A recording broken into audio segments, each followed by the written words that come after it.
नमस्कार, मेरा नाम नरिंदर कौर है और मैं आज फिर एक नई कहानी के साथ आई हूँ पीड़ा से प्रेरणा तक की कहानियों में, जिसमें मेरे साथ जुड़ी हैं पवनदीप जी। नमस्कार। और इनके बेटे का नाम है युवांश, जो कि कितने साल का हो चुका है? 3 साल का है। उसको माइल्ड ऑटिज़म है। तो हम इनसे जानते हैं इनकी जर्नी किस तरीके से, क्या टर्न अराउंड लिया, क्या हुआ और किस तरीके से वो इसको पाल रही हैं। तो आप अपने बारे में बताइए पहले कुछ, कि आप क्या करती हैं? मैं हाउसवाइफ हूँ। आप कहाँ रहती हैं? मैं हरिनगर में रहती हूँ। हाँ जी। अच्छा, तो आपकी शादी को कितने साल हो गए? मेरी शादी को 6 इयर्स कंप्लीट हो गए। 7 ईयर चल गए। हाँ जी। तो बच्चा कितने साल का? 3 इयर्स का है बेबी मेरा। ओके। हाँ जी। तो आपकी नॉर्मल डिलीवरी हुई थी? नहीं, सिजेरियन। हाँ तो जी। तब कोई दिक्कत आई थी? नहीं, कोई प्रॉब्लम नहीं थी उस टाइम पे तो। अच्छा। हाँ जी, नॉर्मल था। मतलब इसको दे दिया था मुझे डिलीवरी के तुरंत बाद। ऐसी कोई प्रॉब्लम नहीं आई। बट हाँ, मैं उसको मदर फीड मतलब नहीं करा पाई मैं इसको फीड। और उसके बाद वैसे तो कोई प्रॉब्लम नहीं थी, ठीक था, बिल्कुल अच्छे से चल रहा था। 1.5 साल का था, क्योंकि जब हम इसको बुलाते थे घर पे, वंश कहते हैं निकनेम, वंश या कुछ बोलो, तो ये मतलब ऐसा लगता था हमें सुन ही नहीं रहा है। अच्छा। तो पहले हमें लगा कि शायद इसके कान में कोई दिक्कत है, कि इसको सुनाई नहीं देता है जब भी हम इसको। लेकिन कुछ चीज़ें ऐसी थी कि जैसे डोर पे कोई जा रहा है तो कहीं भी होगा इसको पता चल जाता था कि कोई गया है। अच्छा। तो उससे हमारा ये लगा कि हमें नहीं, मतलब सुनता तो है ये, अगर इसको नहीं सुनाई देता तो इसको कुछ भी पता नहीं चलता ना। उसके बाद फिर मैंने इसके मतलब कंसल्ट करा, ऐसे देखा मतलब, तो किसी से बात करी, मेरी कोई रिलेटिव थे जानने वाले, इन्होंने बोला कि आप इसको एक मतलब डॉक्टर है तो वहाँ पे लेके चले जाओ करके। तिलक नगर में बोला था मुझे कहीं, वहाँ गई थी मैं। तो मैंने 1 मंथ कराई थी, क्योंकि एक तो बजट भी थोड़ा सा होता है ना कि मतलब हम इतना बहुत एक्सपेंसिव है। हाँ जी, इतना अफोर्ड नहीं कर पा रहे थे। तो 1 मंथ कराया मैंने। उसके बाद मैंने घर पे मतलब इसका स्क्रीन बंद कर दी बिल्कुल। मैं फ़ोन तो स्टार्टिंग से नहीं देती थी। ये लगता था कि आइज़ वीक हो जाएंगी इस वजह से। बट हाँ, टीवी मुझे देना पड़ता था, क्योंकि हम दोनों हस्बैंड वाइफ हैं घर पे यहाँ पे। तो इसलिए मैं टीवी दिखाती थी उसको। मतलब वो हो जाता 3-4 घंटे तो देखता ही था। अच्छा। हाँ जी, जैसे काम कर रही हूँ तो तब तक देखता ही था वो। बस उसके बाद फिर हमने इसको घर भेज दिया था, दादी उत्तराखंड में ना। तो हमें लगा था कि वहाँ जाके थोड़ा बट चेंज आया इसमें, क्योंकि पहले कहीं बिल्कुल इसको गंदा पसंद नहीं था। कहीं टच हो गया नहीं खाएगा, गिर गया नहीं खाएगा। अच्छा। तो अगर कहीं गंदगी होगी तो मुझे करेगा पहले साफ करो इसको। अच्छा।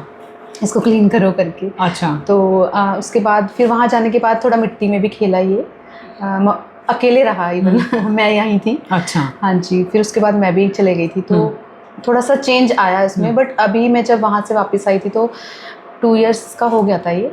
उसके बाद मुझे ऐसा लगा कि नहीं, मुझे, क्योंकि मैं डेली उसको देखती हूँ, ऑब्जर्व करती हूँ कि जैसे उसके साथ के बच्चे हैं, कंपेयर नहीं करूँगी, बट फिर भी मुझे ऐसा लगता था कि मेरा बच्चा है, दिक्कत है इसमें कुछ ना कुछ। तो फिर मैंने मतलब यहाँ आई थी, तो तब से मैं कंटिन्यू करवा रही हूँ थेरेपी। अब स्पीच आ गई है। आप करवा रहे हैं थेरेपी?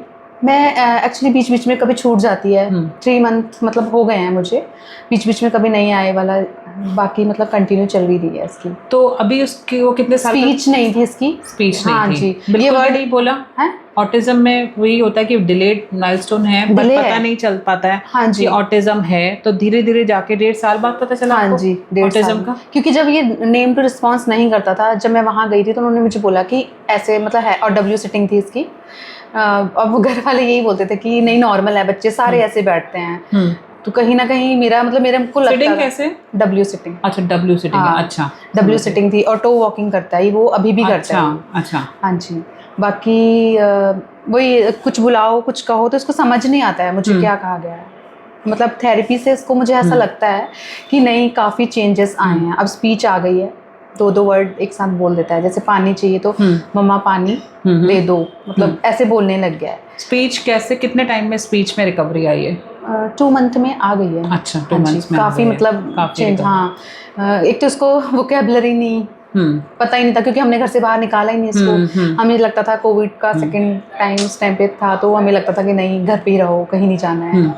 इस वजह से भी थोड़ा उसको मुझे लगता है कि दिक्कत आई कि हमने उसको एक्सप्लोर नहीं करवाया ना कहीं भी। हाँ जी। तो आपने बीइंग अ पेरेंट, आपकी जब ये पैदा हुआ, हाँ जी। तो उसके बाद आपने कुछ अपना सोचा था कि मैंने क्या करना है शादी के बाद, या मेरी ज़िंदगी में एक इतना बड़ा मुड़ाव आया है, अब मोड़ आया है, तो हाँ जी, क्या? जॉब का सोचा था एक्चुअली। मैं ब्यूटिशियन का मैं कर भी रही थी कोर्स मेरा, अभी मैंने मतलब छोड़ दिया है, फीस वगैरह सबमिट करी थी मैंने, उसमें अभी मेरा चल रहा था। तो मैंने इसकी वजह से कि मुझे लगा कि नहीं, पहले मुझे अपने बच्चे को देखना है, उसके बाद हम, क्योंकि हमारी लाइफ तो यही है, ये ठीक रहेगा तो मैं आगे कुछ कर लूँगी, फिर भी कर लूँगी, है ना। इसी वजह से अब ये है कि अब रूटीन बना रखा है।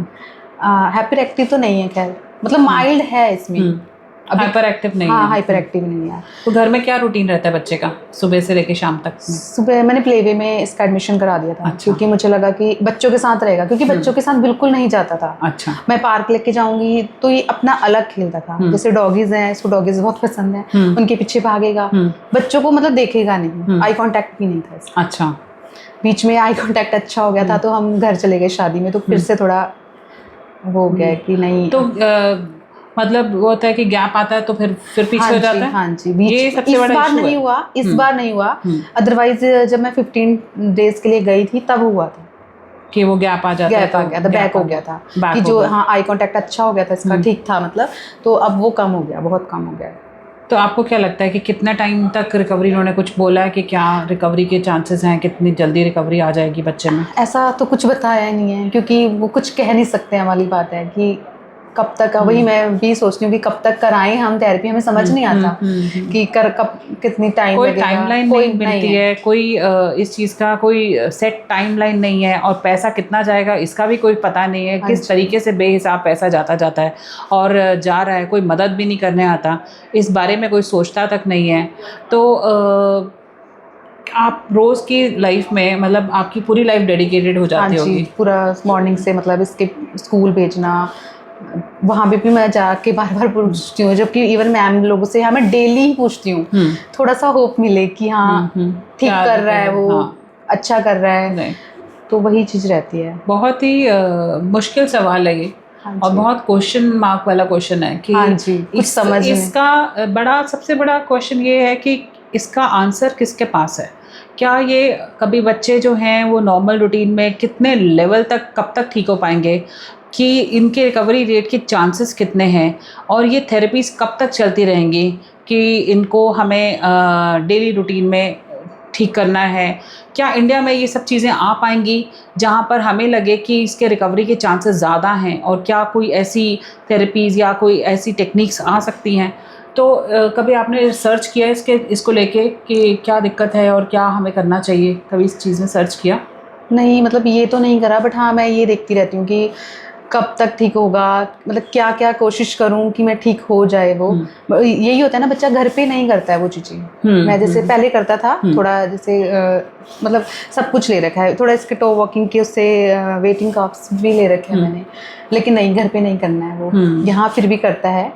तो इसी वजह से सोचती हूँ कि नहीं, करवा लूँ थेरेपी।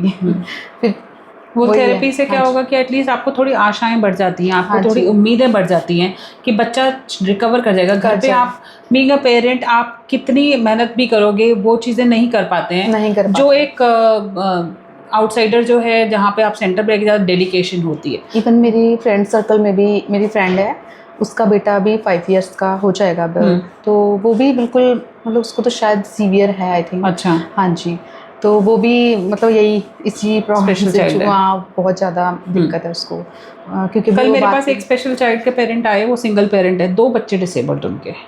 तो वो कहानी भी मैंने देखी। मेरे मन में एक क्वेश्चन है कि पता नहीं, जैसे सेकंड के लिए सोचे भी तो उसको भी हो सकता है ऑटिज्म, या देखो ये क्वेश्चन बहुत बड़ा है, क्योंकि ऐसा नहीं है कि हर बच्चा जो है जेनेटिक वाली चीज़, हाँ जी, जेनेटिक वाली चीज़ होती है, तो वो बच्चे को जो होता तो वो बचपन से पैदा होने पर भी होती हैं, बट जेनेटिक वाली चीज़ का क्वेश्चन मार्क बहुत बड़ा है।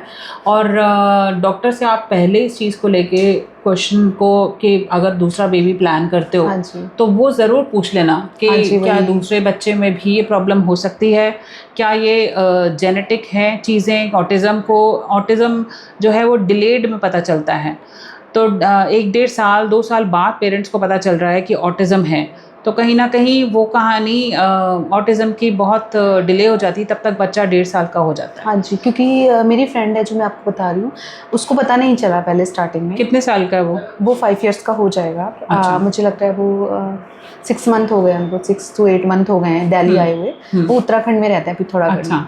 तो वहाँ तो कुछ ऐसी फैसिलिटीज़ ही नहीं है जो हमारे यहाँ। उधर हम भी उत्तराखंड के ही हैं, तो वहाँ कुछ नहीं है मतलब ऐसी फैसिलिटी कि आप थेरेपी करवा पाओ बच्चे की। तो इसी वजह से उसने अपने हस्बैंड का ट्रांसफ़र यहाँ पे उन्होंने लिया है कि बच्चे का मतलब थेरेपी वगैरह करवाई जा सके।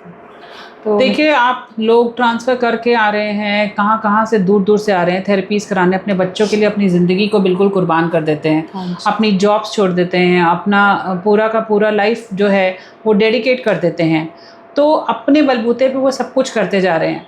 बट आपको कभी हेल्प मिली सोसाइटी से, कभी समाज ने, कभी? नहीं, मुझे इवन हर कोई कहता है ठीक है वो, क्योंकि वो एकदम से मुझे तो पता है कि उसमें प्रॉब्लम है। कोई हर कोई बोलता नहीं है, बाद में बोलते हैं कि हाँ थोड़ा सा लगता तो था कि अब थोड़ा ठीक हो गया है। अभी भी मतलब कोई आपको मेरे को बोलते हैं कि नहीं थेरेपी की नीड नहीं है, क्यों करा रहे हो, बच्चे तो मतलब ऐसे होते हैं, कुछ लेट बोलते हैं, कुछ लेट करते हैं, कर लेगा वो।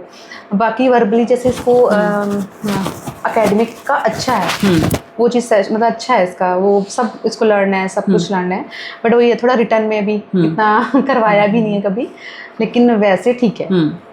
अब जैसे किसी से बात करता है तो बहुत स्लो बोलता है, बात नहीं करेगा, देखेगा ही नहीं उनको। नमस्ते करवाऊंगी तो नमस्ते करेगा बट इधर उधर देखेगा, आई कांटेक्ट ही नहीं करता है। तो वही है। राइट। तो आप देखिए कि कितनी ज़्यादा एक पेरेंट को संभालना पड़ता है। तो मेरी आपसे आखिरी में यही गुजारिश है कि आप कुछ कहना चाहते हैं, कोई मैसेज देना चाहते हैं कि ताकि आपका मैसेज आगे तक पहुँचे। मैं यही कहना चाहती हूँ, सबसे बड़ी बात तो फैमिली समझे इस चीज़ को, आपके फैमिली के मेंबर्स समझे इस चीज़ को ना। तो स्टार्टिंग फैमिली से होगी ना, बिल्कुल। जैसे इन लॉज हो गया या मतलब जो भी आपके फैमिली के हैं। बाकी दूसरों को आप फिर भी नहीं समझेंगे तो आप चल जाएगा, बट घर के लोग इस चीज़ को समझे वो ज़्यादा बेहतर है।